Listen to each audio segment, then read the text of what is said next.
हास्य रस के कवि के पास में कॉन्फिडेंस के अलावा और कुछ नहीं होता है जी। उर्दू का एक शायर मरने के बाद में दोजख में गया। दोजख समझते हैं आप लोग? जी, नरक में गया। तो उर्दू का एक मजहिया शायर मरने के बाद में दोजख में गया तो यमराज को लग रहा था कि ये घबरा जाएगा, यहाँ सीन देख के भयानक सीन होते हैं दोजख में तो। हाँ। लेकिन हास्य रस का वो शायर न घबराया, मजहिया शायर, बल्कि जोर जोर से ठाके लगाने लगा। अच्छा। तो यमराज ने पूछा हंस क्यों रहा है?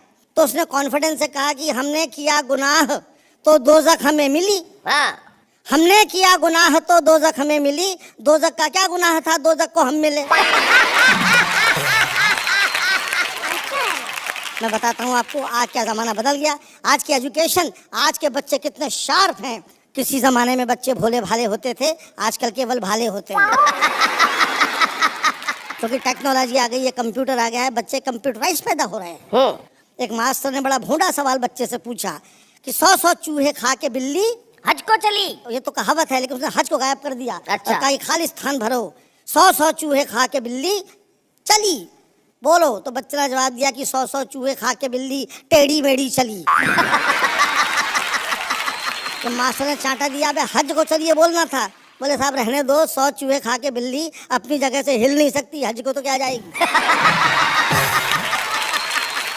और वो तो मास्टर साहब आपका सम्मान रखने के लिए मैंने थोड़ा बहुत चलवा भी दिया।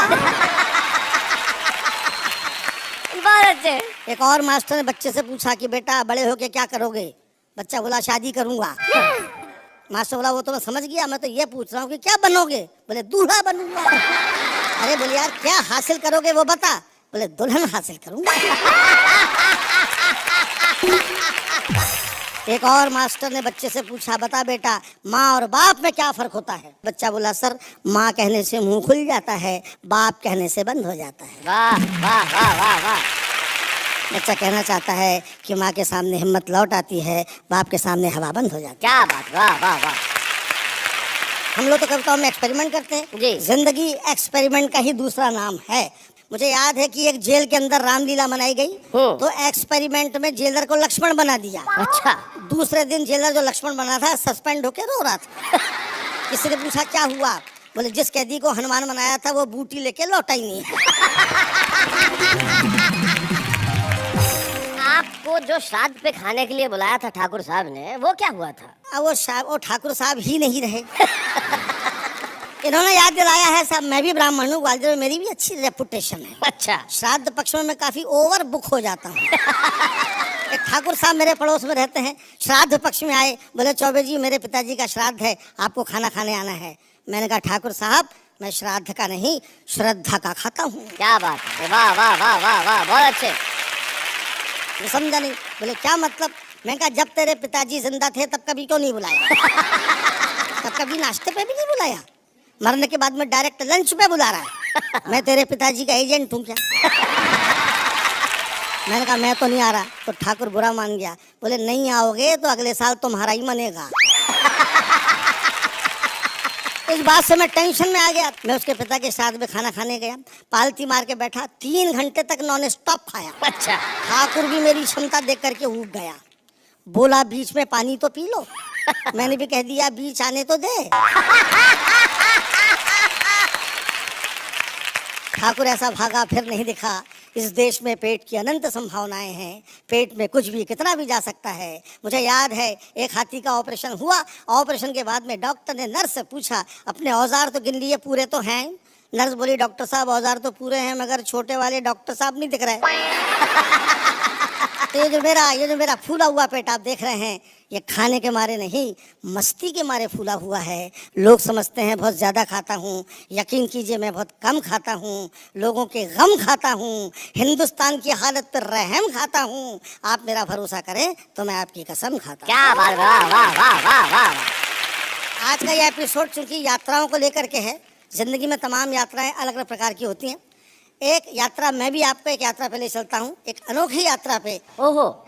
साइंस कहता है कि मरने के बाद में 2 घंटे बाद दिमाग कोलैप्स होता है, दिल तुरंत कोलैप्स होता है, इसलिए आदमी मर जाता है। जी। मेरे मरने के बाद में क्या हुआ, जो कुछ मैंने देखा वो फैंटेसी आप मेरी आंखों से मेरी जुबान से सुनिए। जी। हम अपनी शव यात्रा का आनंद ले रहे थे, लोग हमें ऊपर से कंधा और अंदर से गालियां दे रहे थे। एक धीरे से बोला साला क्या भारी है, दूसरा बोला भाई साहब ट्रक की सवारी है। अच्छा। और ट्रक ने भी मना कर दिया तो हमारे कंधों पे जा रही है। एक हमारे ऑफिस का मित्र बोला कि इसे मरना ही था तो संडे को मरता, कहाँ मंडे को मर गया बेदर्दी, कमबख्त एक ही तो छुट्टी बची थी, कमबख्त ने उसकी भी हत्या कर दी। क्या बात है, वाह वाह वाह वाह वाह। एक और बोला कि हाँ यार काम तो हमारा भी लटक गया, आज बिजली का बिल जमा करने की लास्ट डेट थी तो यहाँ पर अटक गया, अब कल जो पेनल्टी भरना पड़ेगा उसका पैसा क्या इसका बाप देगा। एक नव विवाहित मित्र बोला कि तुम्हारा काम भी कोई काम था, हमारी तो सोचो, हमारा तो बीवी के साथ हनीमून का प्रोग्राम था। अब पहाड़ों और घाटियों का सुख छोड़ के धूप में खड़े हैं, जेब में एयर कंडीशन के 2 टिकट बेकार पड़े। क्या बात है, वाह वाह वाह वाह। एक मित्र जो वाकई दुखी हो रहा था, बेचारा फूट फूट के रो रहा था, उससे किसी ने पूछा क्या तेरा मरने वाले से इतना प्रेम था जो उसके लिए थोक में आंसू बहा रहा है। वो बोला मरने वाले को मारो गोली भाई साहब, हमको तो अपना 100 रुपए का नोट याद आ रहा है। अच्छा। हमने अपने बाप से लेके दिया था और अभी तो उसका ब्याज भी नहीं लिया था कि ये इंटरवल भी मर गया। अच्छा। साला हमारे लिए कितना टेंशन कर गया। अब तुम हमारे बाप को नहीं जानते, इतना कंजूस है कि लोग हमको उसका बेटा ही नहीं मानते। अब बताओ ऐसी लड़की में ये मर लिया, अब हम अपने बाप को क्या मुंह दिखाएंगे, उनको पता चलेगा तो 100 रुपए के लिए हमको बेच आएंगे। क्या बात है, वाह वाह वाह।